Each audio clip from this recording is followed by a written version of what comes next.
সিঁদুর পরলে কি হবে? অনেকে সিঁদুর পরার সময় কণ্ঠেও সিঁদুর দেন। সূর্য পূজা করেছেন খুব আনন্দ সহকারে, সিঁদুরটা পড়েছেন আশা নিয়ে আমার পতির মঙ্গল হবে, তাই তো? আস্তে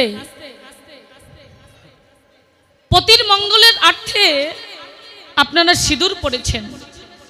যদি শুধু সিঁদুর পরেই পতির মঙ্গল হতো, দিনে 5টা সিঁদুরের কোটও তো আপনি সিঁথিতে ঢালতে পারতেন। অনেকের অনেক অর্থ আছে, আছে না? 5টা সিঁদুরের দাম কত? 50 টাকা। প্রতিদিন 50 টাকা খরচ করে যদি আপনার স্বামী, আপনার পতির পরমায়ু দীর্ঘায়ু হয়, তাহলে 50 টাকা আপনাদের জন্য কোনো ব্যাপার না, নাকি? আরো অর্থ ব্যয় করতেও আপনারা খুশি যদি আপনাদের পতির পরমায়ু বৃদ্ধি হয়।